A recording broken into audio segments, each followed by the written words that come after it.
يا بلبل الأغصان غرد مدى الأزمان عن أهل وحي الله عن حملة القرآن.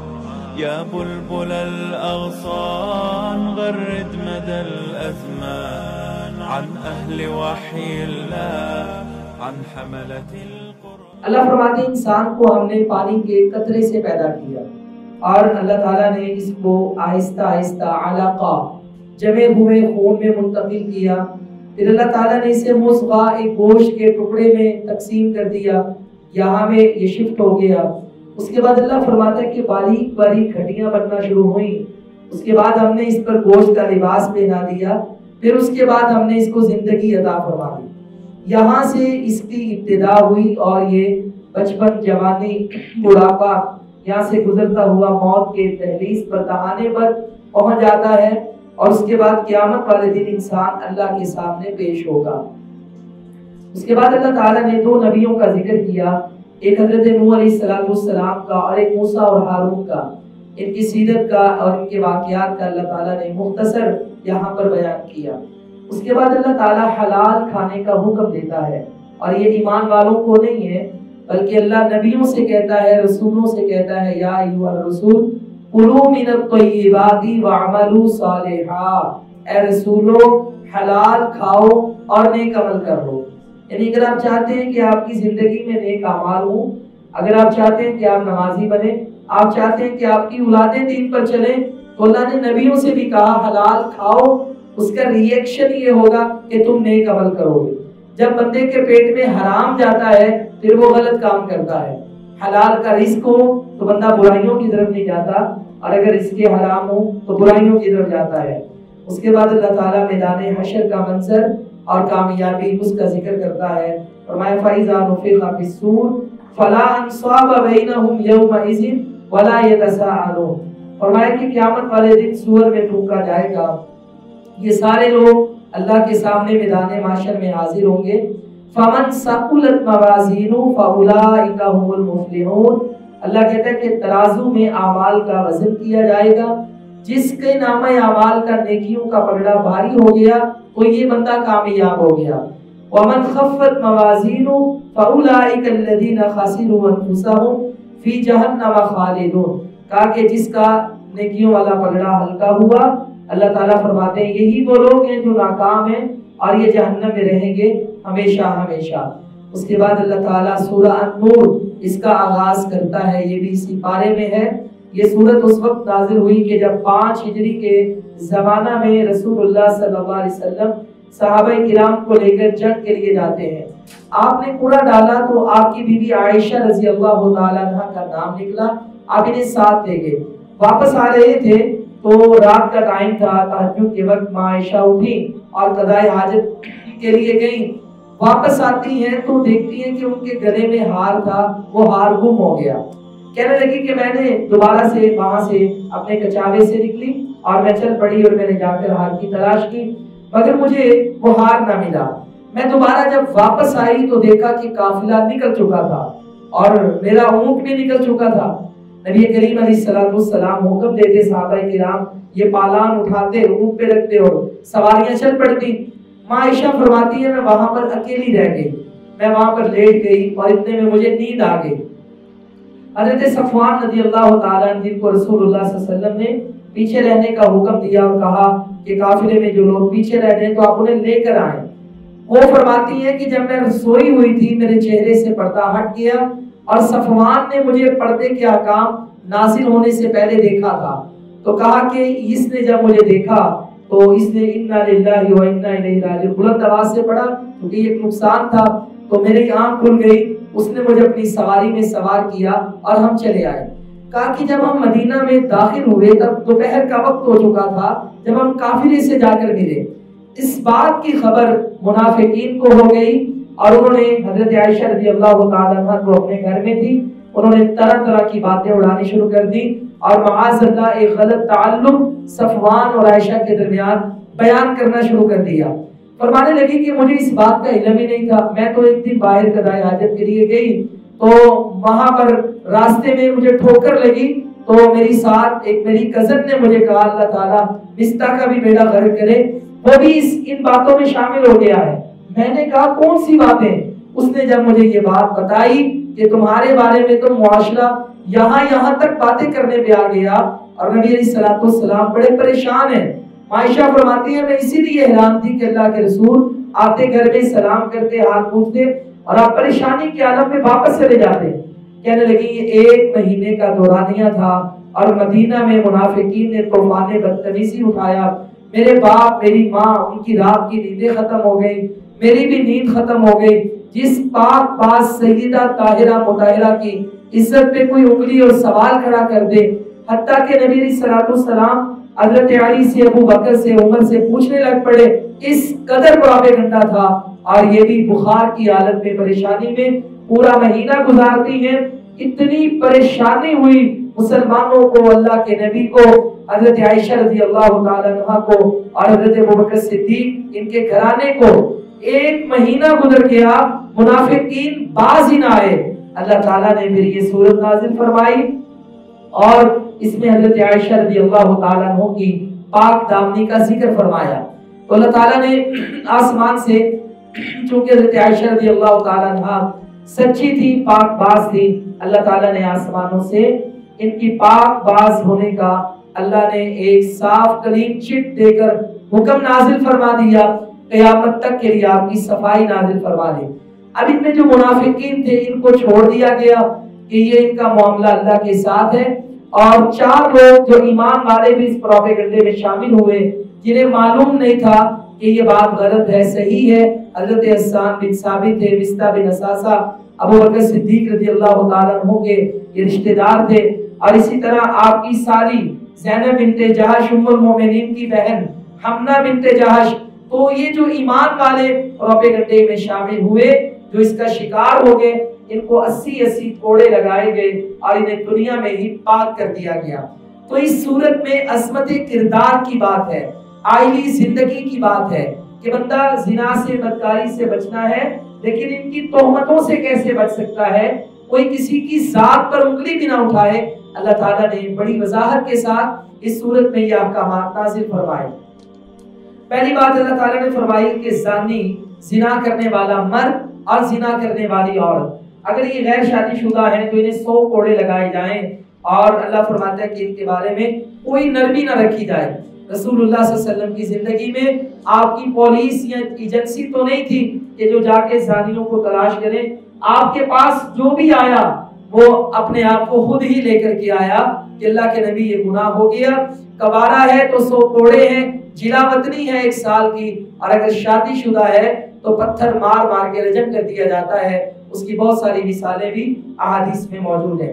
اس کے بعد زانی مرد اور عورت سے نکاح کا حکم، اللہ فرماتا ہے الزانی لا ينكح الا زانیۃ او مشرکہ، جو بندہ بدکار ہو وہ کسی پاک باز عورت سے نکاح نہ کرے، اور اسی طرح جو پاک باز مرد ہیں وہ ان زانی عورتوں سے نکاح نہ کریں، اگرچہ یہ توبہ بھی کر لیں تو بھی ان کے لیے پاک باز مرد یا پاک باز عورتیں ان کا اپنے لیے ہیں، زانی اور زانیہ کے لیے نہیں۔ یہ اللہ تعالیٰ نے حکم نازل فرمایا۔ البتہ کوئی عورت یا مرد مشرک تھا، کافر تھا، اور اس سے یہ گناہ ہو گئے اور وہ سچی پکی توبہ کر کے مسلمان ہو جاتا ہے تو اس کی ایک نئی زندگی کا آغاز ہے۔ اس کے بعد اللہ تعالیٰ نے حد قذف کا بیان کیا کہ یہ جو لوگ مومنات، غافلات اور کسی عورت کو پتہ بھی نہیں ہوتا اس کی ذات پر انگلی اٹھا لیتے ہیں۔ ہمارے یہاں بھی دیکھ لیں، یہ نوجوان بازاروں میں بیٹھتے ہیں، کسی کی ماں، بہن، بیٹی بازار سے گزرتی ہے تو ایسے جملہ کس دیتے ہیں، یہ کہاں پتہ ہے ہمیں یہ کتنی نیک ہے، یار میں جانتا ہوں ساری بات، بس ایسے ایسے جملے بول کر لوگوں کو مشکوک کرنا۔ اللہ کہتا ہے جو کسی پاک باز عورت پر الزام لگائے، چاہیے وہ 4 گواہ لے کر کے آئے، اگر 4 گواہ نہیں ہیں، 2 ہیں، 1 ہے، 3 ہے یا گواہ نہیں ہے تو اللہ کہتا ہے انہیں 80 کوڑے مارے جائیں، اور یہ دنیا میں ان کی سزا ہے، اور اگلی سزا یہ ہے ساری زندگی کے لیے کسی بات میں بھی ان کی گواہی نہیں دی جائے گی، یہ بندے بڑے ہی غیر معتبر قرار دے دیے جائے کہ ان کی بات کا اعتماد ہی نہیں ہے، یہ سزا ہے ان کی۔ اس کے بعد ایسا مرد کہ جو اپنی بیوی پہ الزام لگائے کہ اس نے اسے برائی کرتے دیکھا لیکن گواہ تو اس کے پاس نہیں ہے، تو اللہ تعالیٰ نے لعان کا حکم نازل فرمایا کہ میاں بیوی کو قاضی عالم مفتی نصیحت کرے کہ اللہ سے ڈریں. اگر مرد جھوٹا ہے الزام لگا رہے تو یہ اپنی غلطی کا اقرار کر لے, اس پر اصرار نہ کرے اور 80 کھوڑے کھا کر دنیا میں ہی اپنے آپ کو پاک کر لے. اور اگر مرد سچا ہے عورت جھوٹی ہے تو وہ بھی اقرار کر لے. اگر اس سے بدکاری زنا ہو گیا تو اسے دنیا میں ہی پتھر مار کے رجم کر دیا جائے, دنیا میں ہی وہ پاک ہو جائے, آخرت کی سزا بہت سخت ہے. لیکن مرد بھی اب مصر ہے, عورت بھی مصر ہے, یہ اصرار کر رہے ہیں اس نے ایسے کیا اور اس کی بیوی کہتی ہے میں نے نہیں کیا, تو ایسی صورت میں اللہ تعالیٰ نے لعان کا حکم نازل فرمایا. ان کو نصیحت کرو, اس کے بعد ان کو 4 بار قسمیں اٹھواؤ اور ان دونوں کو ہمیشہ کے لیے جدا کر دو. اب ان کا دوبارہ آپس میں نکاح بھی نہیں ہو سکتا. اب ان میں کون سچا ہے کون جھوٹا ہے ان کا فیصلہ قیامت والے دن اللہ تعالیٰ کرے گا. اس کے بعد حضرت عائشہ رضی اللہ تعالیٰ عنہا کی پاک دامنی کا بیان ہے, آیت نمبر 11 سے 18 تک. اللہ فرماتا ہے ان الذین جاؤ بالافک, اس کو کہا جاتا ہے واقعہ افک. افک کہتے ہیں گھڑا ہوا واقعہ.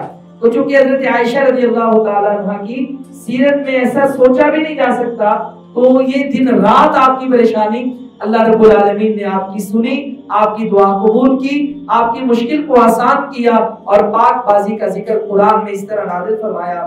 کہا یہ جو لوگ تہمت دے کر کے آئے ہیں اس باتم منکم لا تحسبوه شرا لکم بل هو خیر لکم. اللہ کہتے ہیں یہ آپ انہیں غلط گمان نہ کریں, یہ بہتر ہی ہوا. بہتر کس لحاظ سے؟ ان کا اندر باہر آیا, منافق ننگے ہوئے کہ یہ اتنے گندے اور ظالم ہیں کہ رسول اللہ صلی اللہ علیہ وسلم کے گھر والوں کو بھی نقصان پہنچانے سے نہیں چھوڑتے. اللہ کے رسول علیہ السلام نے اس موقع پہ غصے میں آ کر کہا, اتنے پریشان ہوئے کہ جس کی بیوی کے بارے میں دنیا انگلیاں اٹھائے وہ بندہ کس قدر پریشان ہوگا. آپ نے کہا کون ہے جو مجھے نقصان پہنچانے والے تکلیف دینے والے عبداللہ بن ابی سے نجات عطا کر دے, یعنی اس بندے کو آج قتل کر دے. صحابہ کھڑے ہوئے مارنے کے لیے اس کو, لیکن وہ چونکہ مسلمان تھا ظاہری طور پر انصار کے قبیلے میں سے تھا, اس لیے اللہ کے رسول علیہ السلام نے دیکھا کہ یہ خانہ جنگی ہو جائے گی تو آپ نے پھر منع کر دیا, یعنی اس قدر آپ پریشان تھے. تو اللہ فرماتا ہے کہ خیر ثابت ہوئی, یہ سارے لوگ ننگے ہو گئے, واضح ہو گئے اور مسلمانوں کو ان کے شر کا پتہ چل گیا. اس کے بعد اللہ فرماتا ہے لولا اذ سمعتموہ ظن المؤمنون والمؤمنات, کہا جب بھی مومن منافق بات سنتے تھے کہتے تھے ہاں ایسے ہی ہے, جانتے ہیں ہم. یہ بدبخت انگلیاں اٹھاتے اور زبان درازیاں کرتے. کہا مومن اور مومنات جب بھی سیدہ عائشہ کے بارے میں یہ بات سنتے وہ کیا کہتے, وقالوا ھذا افک مبین, عائشہ ایسی نہیں ہو سکتی, یہ الزام ہے کھلا. ہم جانتے ہیں نبی کو اور نبی کے گھرانے کو, کیونکہ اللہ نے قرآن میں ایک اصول بیان کیا کہ نبیوں کی بیویاں منافق کافرہ مشرکہ تو ہو سکتی ہیں مگر وہ کردار کے لحاظ سے بد کردار نہیں ہو سکتی. یہ اللہ تعالیٰ کا اصول ہے. تو اس لیے ایمان والے کھلم کھلا یہ بات کہتے تھے ھذا افک مبین, یہ تو کھلا الزام ہے. اس کے بعد اللہ تعالیٰ نے بے حیائی پھیلانے والوں کا انجام ذکر کیا, بری باتیں کرنے والے, فحش لطیفے سنانے والے اور یہ بے حیائی فحاشی کی ویڈیوز بنانے والے. اللہ کہتا ہے لہم عذاب علیم فی الدنیا والآخرہ, دنیا اور آخرت میں ان کے لیے سخت عذاب ہے. جو بندہ بھی کوئی بے حیائی کی بات آگے بیان کرے, شیئر کرے, یعنی جس سے بے حیائی پھیلتی ہے, ایسا کام کرنے والا بندہ دنیا اور آخرت میں ان کے لیے عذاب ہے. آپ نے پھر اس صورت کے اندر اللہ تعالیٰ نے گھر میں داخل ہونے کے آداب ذکر کیا. آپ دیکھتے ہیں ہمارے دیہاتوں میں گھروں میں منہ اٹھاتے ہیں لوگ اندر آ جاتے ہیں. اب اس کا نقصان کیا ہوتا ہے کہ بیٹیاں جوان ہوتی ہیں, ساتھ والوں کو بچے جوان ہیں, جب یہ پردے اور پردوں کا اہتمام کزنوں سے نہیں کیا جاتا ہے, بھتیجے بھانجے ان کا آپس میں نکاح ہو سکتا ہے لیکن والدین توجہ ہی نہیں دیتے, غفلت کی نیند سوئے رہتے ہیں, ماں کو پتہ ہی نہیں بیٹی جوان ہو گئی ہے اور میں نے اس کے پردے کا اہتمام کرنا ہے. نتیجہ یہ نکلتا ہے کہ برائیوں کے دروازے کھلتے ہیں, پھر یہی رشتہ دار آپس میں جو ہے وہ دستوں کے گریبان ہوتے ہیں. تو اللہ فرماتا ہے کہ گھر میں داخل ہونے کا ادب, جب آپ دیکھیں کہ گھر میں جوان بیٹیاں ہیں, آپ کی بیوی ہے, پھر خبردار کوئی غیر محرم بھی گھر میں منہ اٹھا کے نہ آئے. اللہ کہتا ہے دروازے کے باہر کھڑے ہو جاؤ, السلام علیکم کہو, 3 بار دستک دو, اجازت مانگو, اگر اندر سے اجازت ملے تو جاؤ, اگر نہ گھر واپس چلے جاؤ. یہ ادب ہے مسلمانوں کے معاشرے کا. یہ ایک کام آپ کریں گے اس سے 1000 برائیوں کے دروازے بند ہو جائیں گے. پھر اللہ تعالیٰ برائی سے بچنے کا ایک بڑا فارمولہ دیتا ہے، قُلْ لِلْمُؤْمِنِينَ يَغُضُّوا مِنْ أَبْصَارِهِمْ، مومنوں سے کہو برائی سے بچنا چاہتے ہو آنکھیں جھکا لو، کسی غیر محرم عورت کو نہ دیکھو۔ مومنات سے کہیں برائی سے بچنا چاہتے ہیں آنکھیں جھکا لیں۔ گناہ کا آغاز آنکھ سے ہوتا ہے، اللہ کہتا ہے تم آنکھ ہی نہ اٹھاؤ، بے حیائی، فحاشی اور غیر محرم کی طرف، برائی کی طرف تم جا ہی نہیں سکتے، آنکھوں کی حفاظت کر لو۔ اس کے بعد اللہ تعالیٰ نے گھروں میں پردے کا حکم دیا، کہا تمہارا باپ ہے، تمہارا بھائی ہے، تمہارے بھتیجے ہیں، عورتوں سے کہا تمہارے بھانجے ہیں، یہ خاوند کے بھتیجے بھانجے نہیں، عورت کے، کیونکہ ان سے اس کا پردہ ہوگا جو عورت کے بھائی اور بہنوں کی اولاد ہیں، جن کی یہ پھپھی اور خالہ ہے، ان سے پردہ نہیں ہے۔ البتہ خاوند کے جو بھتیجے اور بھانجے ہیں ان سے سخت پردہ ہے، وہ اس کے غیر محرم ہے۔ اللہ فرماتا ہے کہ یہ سب سے پردہ کرو۔ پردہ کیسا کرو کہ چہرہ ننگا رکھو، لیکن ماں، باپ، بہن، بھائی اور یہ خالو، تمہارا ماموں، تمہارا چاچو جو تمہارا محرم رشتے میں ہے، پردہ تو نہیں ہے، لیکن اپنے سینوں کے آگے چادریں ڈال کے رکھو، زینت ان کے آگے بھی ظاہر نہ کرو۔ دیکھ لیں آپ، جب ان اللہ کی حدوں کو توڑا گیا، پھر اخبار میں ہم نے یہ بھی خبریں پڑھی کہ سسر بہو کو ساتھ لے کر نکل گیا، یعنی یہ کس قدر معاشرہ گر چکا۔ اللہ کہتا ہے کہ خواتین سر ڈھانپ کے رکھیں اپنے باپ کے سامنے، اپنے سسر کے سامنے، ہاں صرف خاوند ہے کہ جس کے سامنے زینت کو ظاہر کیا جا سکتا ہے، یعنی جن محرم رشتوں سے پردہ نہیں، یہ مطلب نہیں کہ سب کچھ ہی بندہ پردے کی حدیں بمال کرتے، نہیں، ان کے آگے بھی زیب و زینت کو چھپانا اور صرف چہرہ ظاہر کرنا اور ایک لیمٹ میں رہنا، اللہ اس بات کا درس دیتا ہے، حکم دیتا ہے۔ پھر اللہ تعالیٰ نے کہا کہ ہاں گھروں میں ایسے بچے کہ جن کو ماں باپ نے یا کسی نے یا کسی رشتہ دار یا محلے داروں نے، معاشرے نے اتنا تیز کر دیا ہے کہ انہیں وہ باتیں پتہ چل گئی بالغ ہونے سے پہلے کہ جو ایک بڑے آدمی کو پتہ ہوتی ہیں۔ اللہ کہتا ہے ان بچوں سے بھی پردہ کیا جائے گا، یہ چاہے بالغ تو نہیں ہے لیکن ان کو خواتین کی ان باتوں کا پتہ چل گیا ہے۔ تو اس سے ایک بات یہ بھی سمجھ آتی ہے کہ ماں باپ جب گھروں میں بات کریں کوئی ایسی تو لحاظ کریں، دیکھیں ہمارے بچے ہمارے پاس تو نہیں ہے، یہ کچھ باتیں بھی بچوں کی عمر والی نہیں ہیں۔ تو اب تو خیر ساری باتیں ہی پوری ہو چکی، لیکن اسلام ہمیں کہاں کہاں تعلیم و تربیت کرتا ہے، اور پھر کہا فجر کے بعد، ظہر کے بعد، رات کو سوتے ہوئے، یہ ٹائم ہوتے ہیں سونے کے، بندے کے جو ہے وہ سلیپنگ سوٹ بندے نے پہنے ہوتے ہیں، آج کی زبان میں ہم کہیں تو اللہ کہتا ہے اپنے بچوں کی، اپنے نوکروں کی اور گھر میں دوسرے لوگوں کی تربیت کرو کہ جب بھی آپ نے کمرے میں داخل ہونا ہے تو اجازت لے کر کے آنا ہے۔ یہ اللہ تعالیٰ نے اتنے احکامات یہاں پر ذکر کیے سورہ النور میں، اگر ہم اس پر عمل کر لیں، پردے کے، بے حیائی اور فحاشی کے بڑے بڑے معاملات بند ہو جائیں اور گھروں میں سکون پیدا ہو جائے۔ اللہ تعالیٰ رسول اللہ صلی اللہ علیہ وسلم کے بارے میں فرماتا ہے لا تجعلوا دعاء الرسول بینکم کدعاء بعضکم بعضا، جیسے تم آپس میں ایک دوسرے کو بلاتے ہو نا، ایسے اللہ کے نبی کو نہ بلایا کرو، اور اللہ کہ نبی علیہ الصلوۃ والسلام کی مخالفت سے بچو، آپ کی سنت کو پامال کرنے سے بچو۔ اللہ فرماتا ہے جو بھی نبی علیہ السلام کی مخالفت کرے گا اللہ تعالیٰ اسے دنیا میں بھی فتنے کا شکار کرے گا اور آخرت میں اس کے لیے عذاب علی، دردناک عذاب ہے۔ اس کے بعد سورہ فرقان کا آغاز ہے، اس کا بس ابتدائی حصہ اس پارے میں ہے، بقیہ یہ ساری سورت اگلے پارے میں۔ اللہ نے اس کا نام رکھا فرقان، قرآن کی ایک صفت ہے، قرآن فرقان ہے۔ آج 17 رمضان تھا، یعنی بدر کا دن، غزوہ بدر ہوا 17 رمضان کو، اس کو بھی کہا جاتا ہے یوم فرقان، حق اور باطل میں فرق کرنے والی کتاب۔ قرآن حق بھی ہے، قرآن معیار حق بھی ہے، اس سے بندہ باطل اور حق میں فرق بھی کر سکتا ہے۔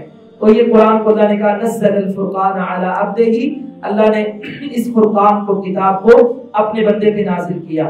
اس کے بعد اللہ تعالیٰ مشرکین کو توحید سمجھاتے ہیں کہ جن کو تم نے الہ بنا لیا، نہ یہ پیدا کر سکتے ہیں بلکہ خود پیدا ہوئے، تو یہ الہ کیسے ہو سکتے ہیں؟ اس پر قرآن مجید پر کافروں نے اعتراض کیا ان ھذا الا افترا، یہ تو ایک گڑا ہوا کلام ہے، اس کو نبی صلی اللہ علیہ وسلم نے گھڑ لیا، وَأَعَانَهُ عَلَيْهِ قَوْمٌ آخَرُونَ، اور لوگوں نے اللہ کے نبی کی مدد کر کے یہ کلام دے دیا۔